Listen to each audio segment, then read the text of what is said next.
Really amazing guests on lately. We've got a great friend and a great professional peer that I respect so much on this week called Darren Herman. If you haven't ever heard of Darren before, he's an operating partner at Bain Capital, but his journey to get there is really interesting. He started off as an entrepreneur with a company called IGA. They did in-game advertising. A lot of you know I'm a hardcore gamer and I get a big kick out of anything involving the gaming world. He navigated his way through the agency world, then on to Silicon Valley, and ended up in the end over at Bain Capital in a very, very interesting role that gives him very unique perspective into different types of leaders, different types of entrepreneurs, and how they might be successful or frankly not successful at a certain level and degree of larger companies. So today, we thought it would be a really interesting subject to talk about how you get to this place. And so the subject of today's O Ship is called Learning by Doing. Let's get this episode rolling.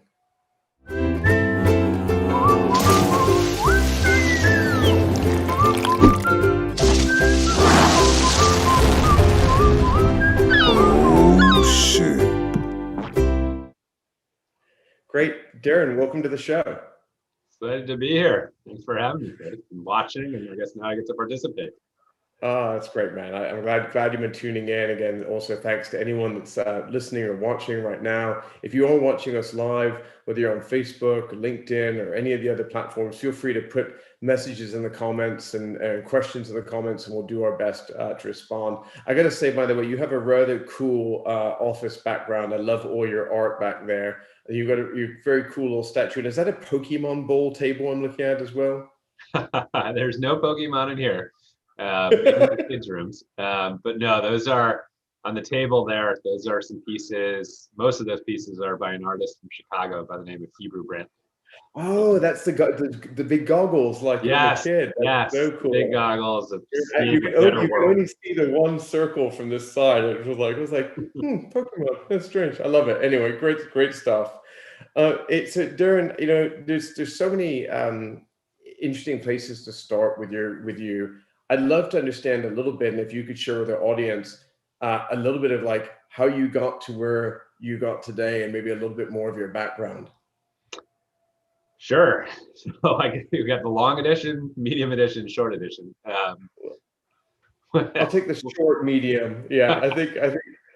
So I grew up in a home where my father came from Johannesburg, South Africa. Didn't know anyone here in the United States. Was the youngest in his whole family and was the first to come over. And so he kind of, said, I need a better life. Let me go check out this United States and, let's see what I can do. And then, if I can make enough money, maybe I can bring over all my brothers and sisters and parents. And so he did, and he made the jump and came over here and met my mother and they settled in New York. And I was then born pretty quick after that. And then I have a younger brother who's 3 years younger.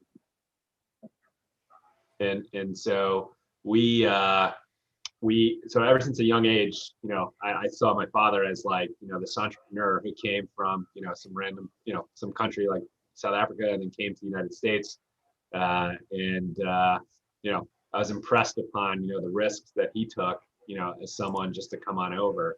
And then my mother sort of ran a business from our own home. And she was a small business entrepreneur selling invitations and paper goods and for weddings and bar mitzvahs and any other kind of party to, folks. And so I lived in a house that was kind of fairly entrepreneurial, though if you ask my parents, they wouldn't say that they're entrepreneurs. And I love that. And, growing up in school, all my closest friends, and they're still the closest friends to this day, they were the kids that sat in class and got, A's without studying. And I would be the one that had to study 13 hours just to get a C+. And so I knew instantly that, with my core group of friends, I had to stand out one way, and it wasn't going to be out studying them or getting a better grade than them because it wasn't going to happen. So I kind of took my learning to the street. And, the way I learned on the street was, at the time, there was this thing called, the computer, and that was getting popular. And there's this thing called desktop publishing. That we don't even use that phrase anymore. And in the distance, there's this thing called the World Wide Web. but it wasn't quite here yet. But it was there. Like we had these BBSs and message boards. Were you a BBS guy? I Yeah, was an old school I BBS was. guy. I won't even tell you my screen name.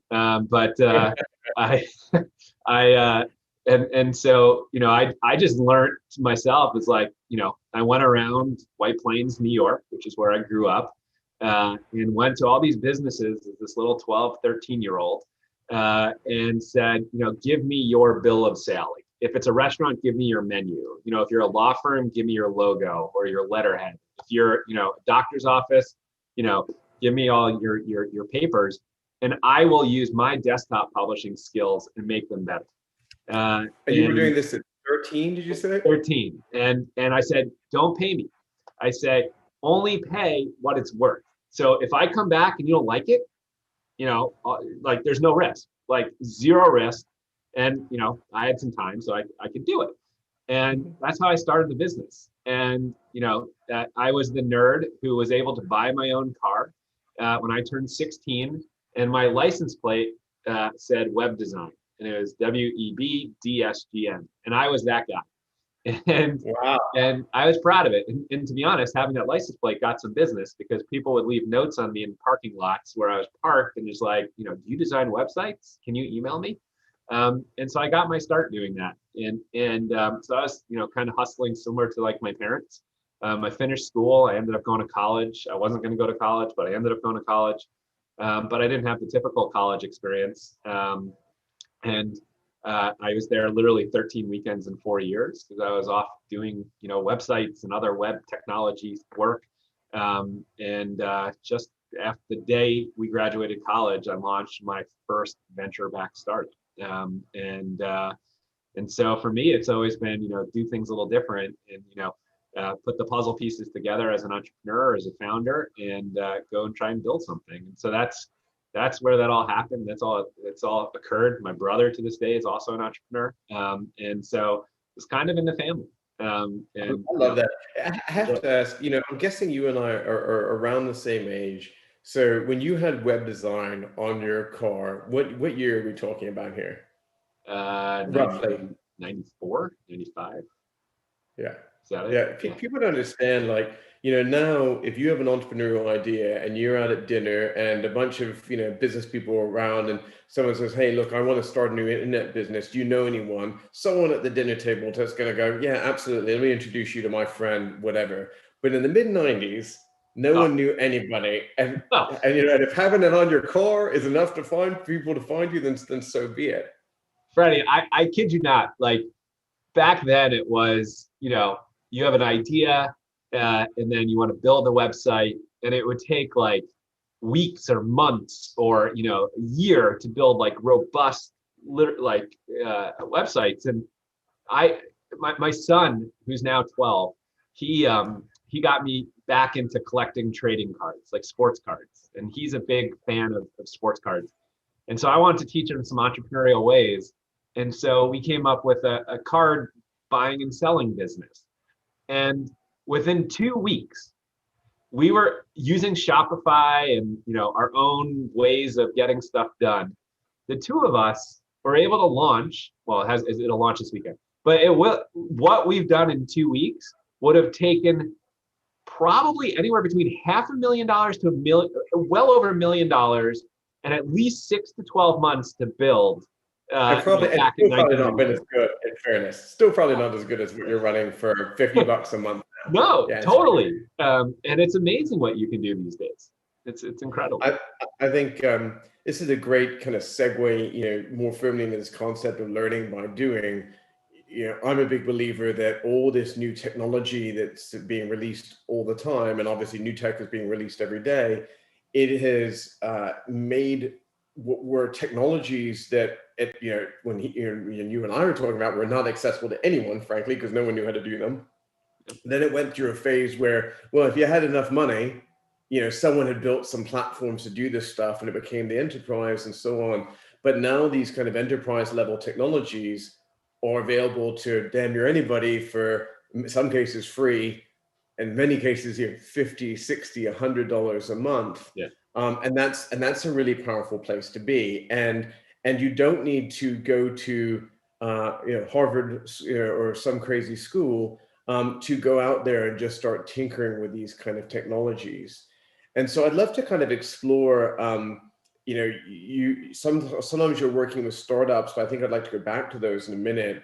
But talking about now, the kind of DNA of people that are self-taught, that they're self-motivated in that way.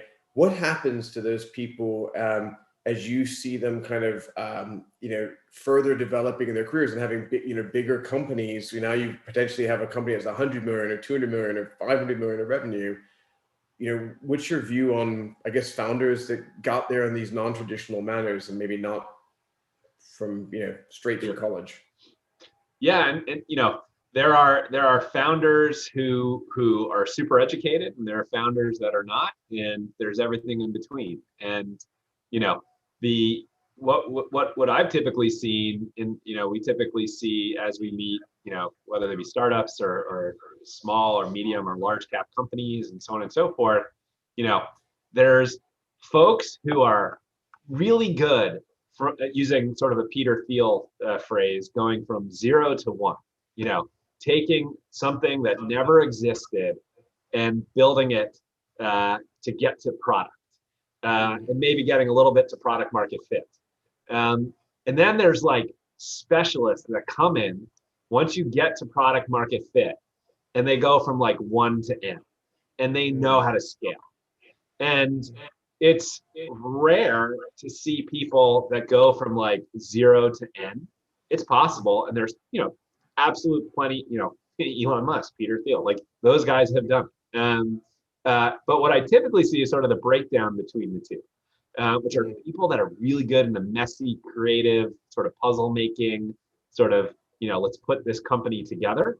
And then, there's the folks that go and come in and have, scaled companies before. They take over, and, they've been around the block. They know the playbook. They may have like, their posse of, executives that they want to bring on board, and they're just ready to go. And we see both of that. And one of the interesting studies I saw recently, and this is not a study by us, and to be honest, I forgot where I saw it, so I apologize, but it's very timely, which was there's a study of showing companies that are doing extremely well right now. And it shows that founder CEOs that are still actively involved are outperforming non-founder CEOs. And I find that actually really interesting, because I'm all about culture. And I think strong cultures can absolutely win out. And founders embrace sort of the original hustle of getting a company off the ground, and they embody sort of the charisma and the excitement of why the company was started in the first place. And it's kind of passion you can't teach or buy or train. Yeah, that passion. you can't, and it's romantic in a way. It draws you in. It's an amazing story, and you always want to hear about it. And I completely believe that. And as someone who has hustled and invests in an angel investor or early stage startup investor or even later stage, we've got founder CEOs, and it's amazing to see what they do. But there's also, to be honest, an amazing crop of purpose-built CEOs that come in, and they take over for a company. Maybe the founder wants to retire or cash out or move on, or still stay but get some help, and drive the company forward. And those folks are relentless in their pursuits. They're super outcome focused, and they're great at what they do. And I think there's absolute room for both. They're different breeds, but there's absolute room for both. Dude, when you think about the concept of being self-taught, I think you get some people that are tinkerers. I might fall into this category of being a tinkerer. I get interested in things, and I don't know anyone else that knows how to do them. And I go to Google University and I start down the rabbit hole, and then I log in. Sometimes I'll even buy licenses for things if I just want to, and I'm just interested, and I just don't know why I'm interested in them. Sometimes I just want to know them, and I kind of immerse myself in them. And I think you get some kind of leaders maybe that do a lot of this tinkering like I do, and then I try and I'm a good dot connector for connecting lots of things I've tinkered with. If we had a bit of this and a bit of that, I think we could do this, and maybe we'll get some other expert to take it first to N, kind of using, your reference.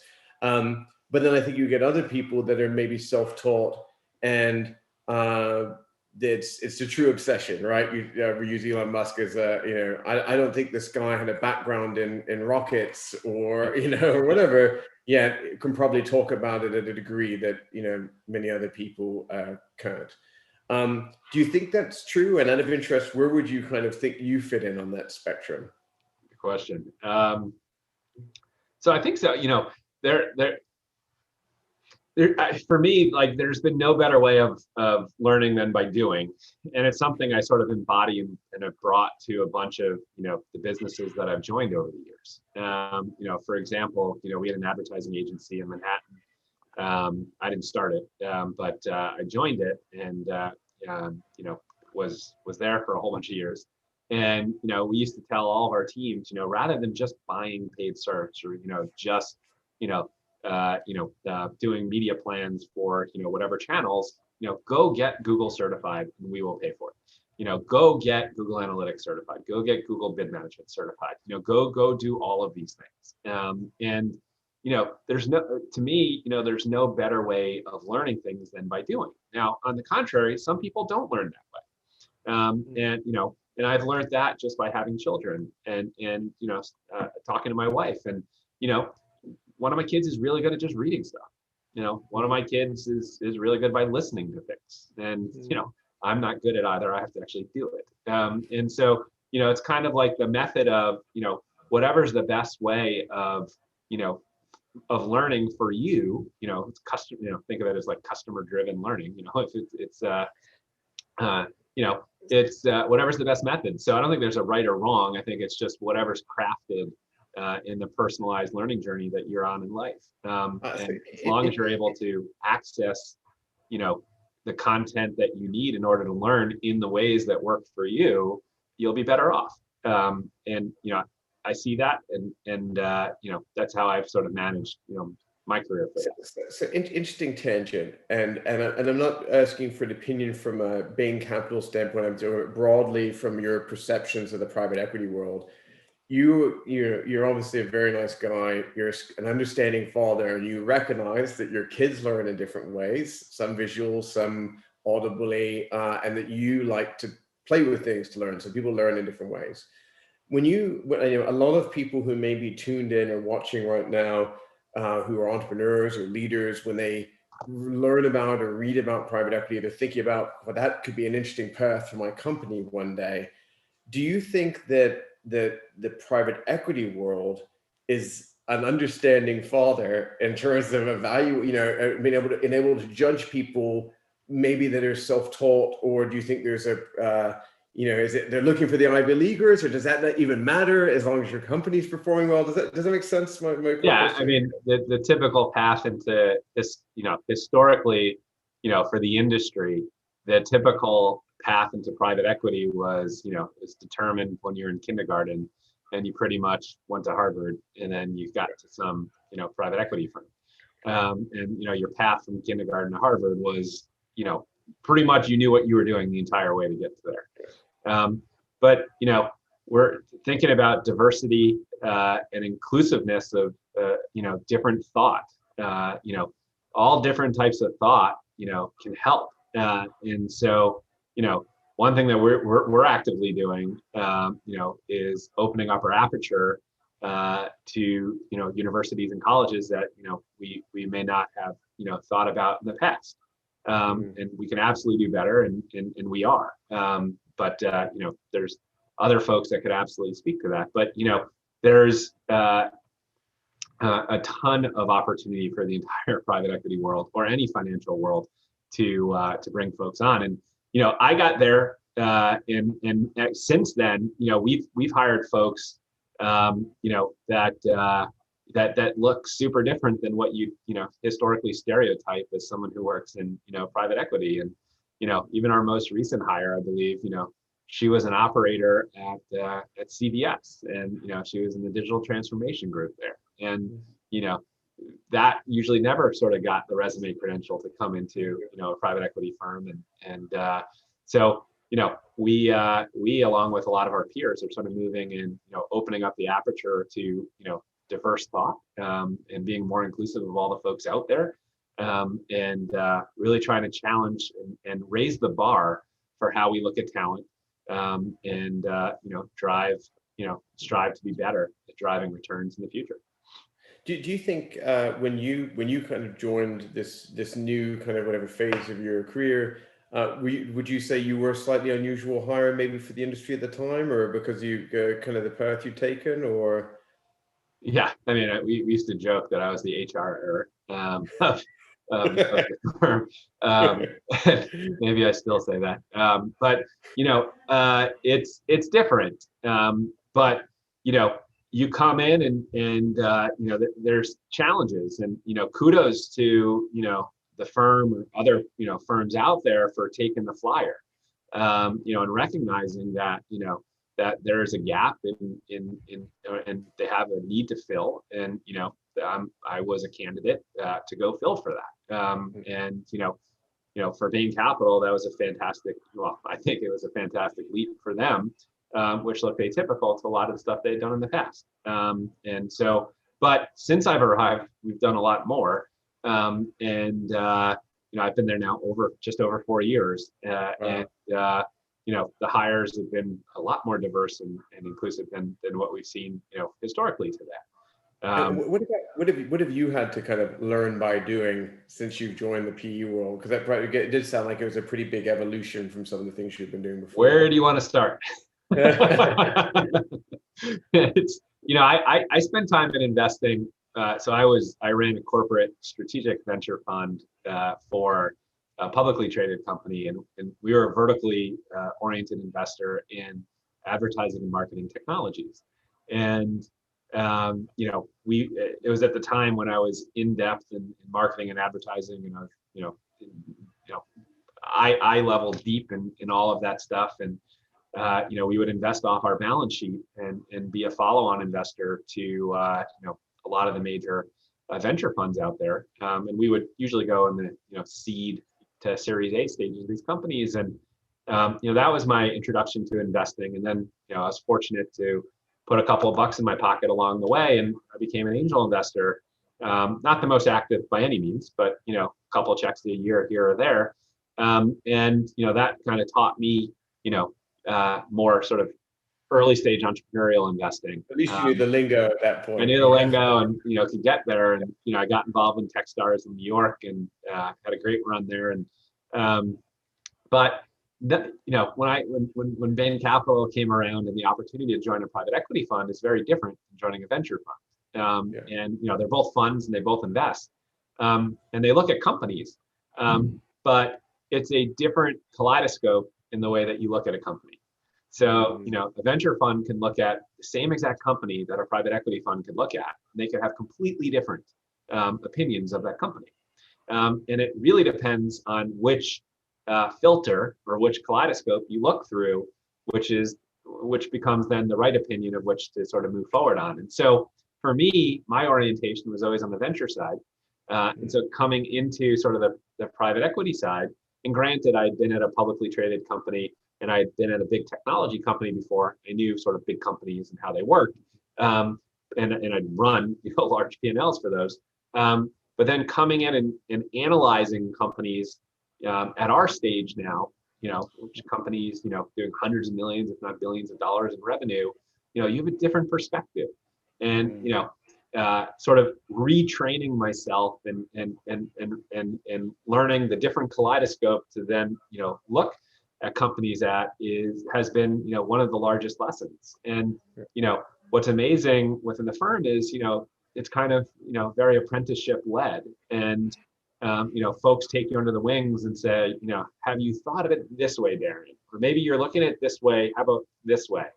And the amount of stuff that you learn is amazing. And so when I first started, they told me basically like, just keep your head down for 6 months and don't screw anything up. And during that time, first of all, I'd never done that. Was like blasphemy to me, because every job I've ever been in is you have like 30 days to produce results, and if you don't, you have problems. And but what was amazing during that time is you kind of go on like a listening tour, and you listen to, these amazing folks talk about these businesses and talk about the frameworks and sort of think about how they think about the businesses, and you learn so much.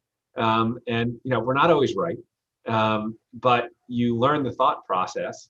And the more that you think about the thought process and the bulls and the bears and other sort of fun lingo, you can teach yourself quite a few things. There's no textbook to work at a private. Oh, maybe there is. I have no idea, but I don't know. I haven't seen it yet. I can definitely tell you from my perspective, and although I'm not formally inside the private equity world, it's pretty You much worked all with I- us.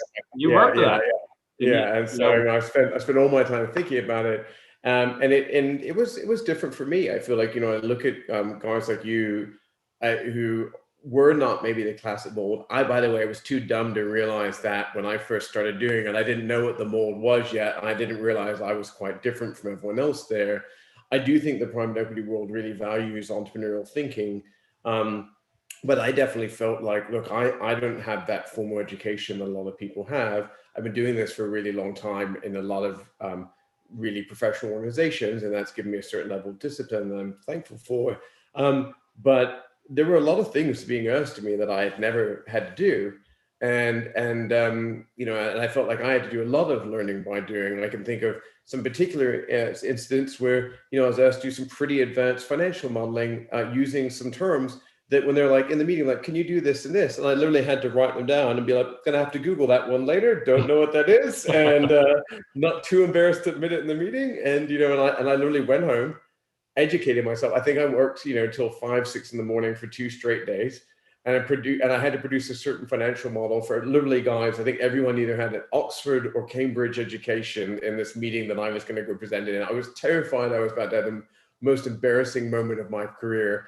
And they're like, this is one of the most detailed financial models we've ever seen. I was like, I think I may have overcompensated a little bit through my learning by doing experience. I was just, terrified of doing it wrong. And I can't help but wonder sometimes if you get other people maybe that are, self-educating and they're learning by doing and don't come through these classic paths. And we talked about, culture earlier, like what cultural implications does that have on the company? And do people, like me, have a chip on their shoulder that they need to work extra hard to make sure that their Google University keeps up with, these very fancy universities everyone else has? I can't help but wonder. So what about flipping this on its head? What about the startup world? So, you've talked a little bit around how learning by doing impacts, people maybe who've been doing business 10, 15 years or 20 years, and they're selling companies in the PE. You went through this phase, people went through this phase where like lots of people were, it was very trendy for people to drop out of university and go do startups. And they were learning by doing. Do you think, is that trend still around, or has it played out at this point? Like, what would you recommend to someone today to do if they had a great entrepreneurial idea? Jump out there and go do it, or stick in school for a while and then go do it? It's a good No question. pressure. It's a good question. I've thought about this quite a bit historically. I think it's how the person's wired. I think that you could absolutely start something over the weekend, and if you've got the hustle and you have the resource, and most importantly, if you can give it the time it needs to succeed, which includes the hustle and the resource in order to do it, then that's often a great path to go take. But what I also tell folks is, before you go execute your idea, go spend some time in that industry. Go really understand how it operates. And to be honest, that's how I ended up in the advertising world. That's why I went to go work for someone on the agency side, which is, after I came out of exiting my startup in the video game space, I didn't know what I wanted to do. And I didn't have another startup idea that I loved. And frankly, I was kind of burnt out doing startups at the time.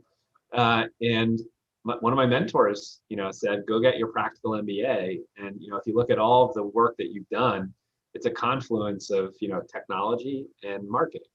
And so why not go into marketing and learn how a dollar moves from a client to a vendor, find the inefficiency, and then go back and build a startup around one of those inefficiencies. And I had all these stereotypes of what it was like to work in an agency.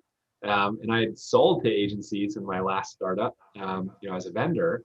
And I was like, there's no way I'm going to go work in an agency. And one of my mentors convinced me to do it. And I talked to a lot of the big agencies and a lot of the small agencies and everything in between, and ended up at one. And it was, probably the best 7-year decision of my life so far. And the reason for that is because you actually get to learn how the space operates. You learn who all the players are. And I was able to be entrepreneurial, and we started 2 things while I was there. I was running 2 different businesses while, there. And I tell, young entrepreneurs or entrepreneurs of any ages, sometimes it's fine to like go start your thing with no, sector experience, but probably more times than not, you want at least a little bit of sector experience. And, while you do that, put some money in your pocket and save it. Because when you go back out to do your startup, it's going to take a lot longer than you expect. And you're going to need that money to keep buying you ramen noodles to enable you to go. It's a ramen noodle fund. I can't help but wonder when we talk about this learning by doing. Sure, I've talked a lot about Google University. You've made a great point around, sometimes it's just you need to go take on jobs, you need to go take on roles. Now, sometimes people think about that through terms of internship, which is obviously at a certain stage of your career is learning by doing, sometimes by literally, at your own expense. But another way that people can do that is by doing career changes. And so I've definitely talked to and have been mentoring people in certain parts of my life where someone said, well, I want to make this jump to this. God, they want to, I'm going to go down to a director or a senior manager or whatever. And they want to pay me so much less, and they can't seem to stomach that. And so I've said to them, this is what happens when you make these changes. You have to be accepting of that. Do you think it's worth, so if you were to learn a new skill, maybe not today, but let's take it back 10 years, and you wanted to jump from one skill to another to round yourself out more, 20% pay cut worth it? 25% pay cut? Can you quantify the value of that deep immersion at a senior level? Does it make sense? I think, yeah, absolutely. And it's happened to me. I've gone from, a CEO to a president to a chief digital officer to a VP of product, then to an operating partner. I've kind of like digressed. Scary. And you got to kind of put the ego aside, but realize you're doing it for a reason. Compensation may actually get better or worse, depending. But you got to think about, if this is the path you're taking, your career is long. If you think about it in just your job's a finite period, but you have a lifelong career. And so, especially in the early days, you want to invest in yourself so that you can set up your career to be, phenomenal, if that's what you kind of want to go for. And I'm not saying it's the only thing to live for, but it is okay, to go from, getting paid X to X minus 2, if that furthers your knowledge in a respective space. That's what I look at as kind of like investing in the overall ecosystem. Now, for me, it wasn't necessarily monetary changes, but it was more title changes. And usually the bigger the company you go to, the less inflated your titles are. And so that was just something for me, which my LinkedIn profile probably shows, which is less of a title, but more responsibility and compensation follows. You're a diehard digital guy. You get the space really well, and there's a loaded question because I'm going to ask a follow up to it. But and I mention this because I think a lot of people might say I want to load up on my digital skills right now. But given that you're pretty deep there already, if you had to name 1 or 2 or 3, whatever it is, things that if you could start learning tomorrow through some form of deep immersion, is there anything that kind of excites you right now? It doesn't matter how wacky it is. You can be like, oh, I'd love to get up on robotics or something. I mean, something that just kind of does it for you. Yeah, I mean, yeah. So I've always been, applying data sets to all the things that I do. How do I make, something better based upon data? But I don't have a PhD or anything in regards to, literally, the deep bowels of how data moves and, the difference between various types of databases like that. That for me would be super interesting. I also am intrigued by artificial intelligence, Yeah, but I'm only intrigued by it because much of it is bullshit. And so when I need to, get up every to algorithm is now called AI. everything is AI, and yeah. I'm sure there's some AI out there, and it's fantastic.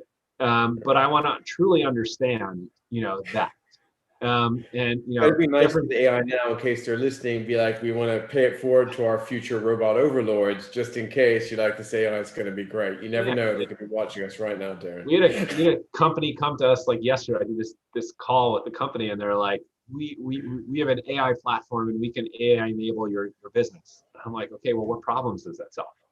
I don't need an AI platform. I just need problems to be solved. And if that's using AI, then great.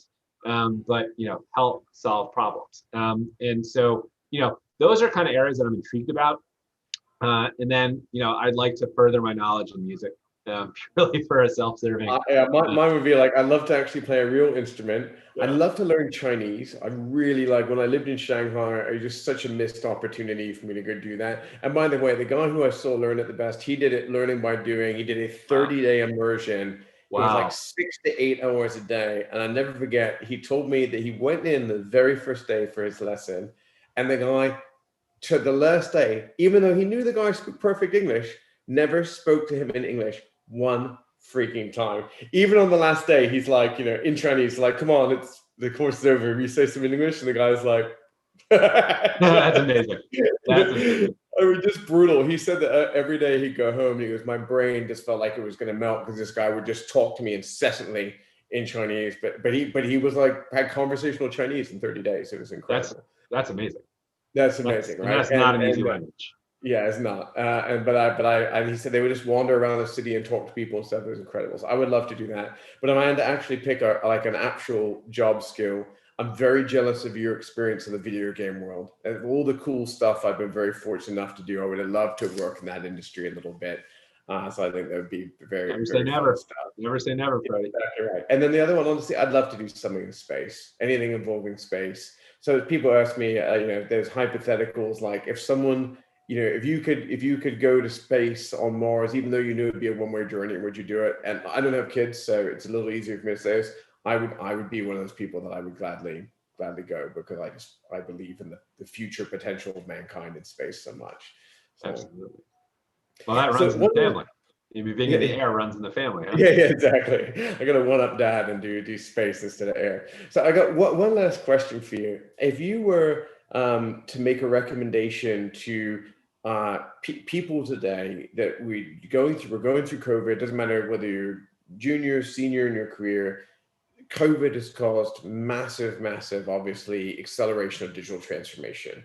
I think there were people out there that maybe we're digital laggards in some way. That could be as simple as video conferencing tech, collaborative tools, just team-based communication, belief and understanding of these technologies that all of a sudden were set, basically you either, frankly, in most industries right now, you have to get that now or you're in trouble, real trouble. I was about to say you're toast. I don't want to be quite that blunt about it, but I think you're in serious trouble if you haven't adopted an understanding of digital. If you had to give advice to people right now who maybe don't feel like the diehard early adopters that maybe you and I may come across as, and say now is the time for you to start learning by doing some basic skills to make sure that you are prepared for today, not even the future, the new today that came rushing up on us like a train out of nowhere. What would you tell people? Get out there, start playing, tinkering, and learning by doing. I think I think there's a cheat sheet to all of that. And it's something that I've always relied on and I've told folks to do, which is, you kind of want to keep yourself in your career on the right side of history versus the wrong side of history, right?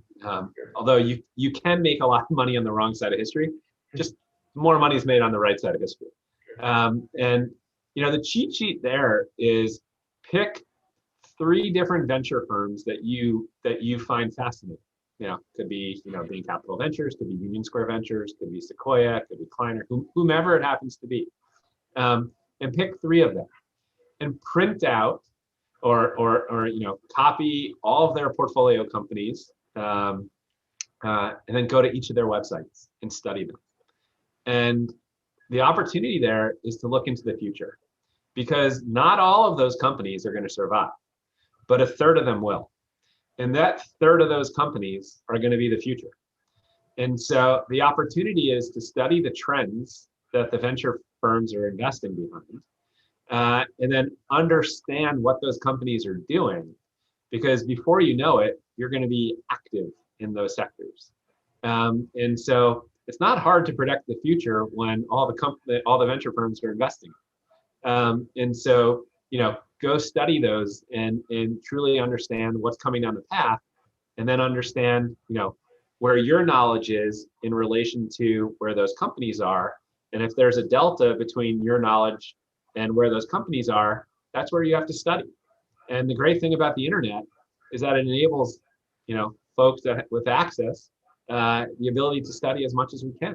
And then usually around a lot of those, there's a YouTube video for everything, or a masterclass or something along the lines.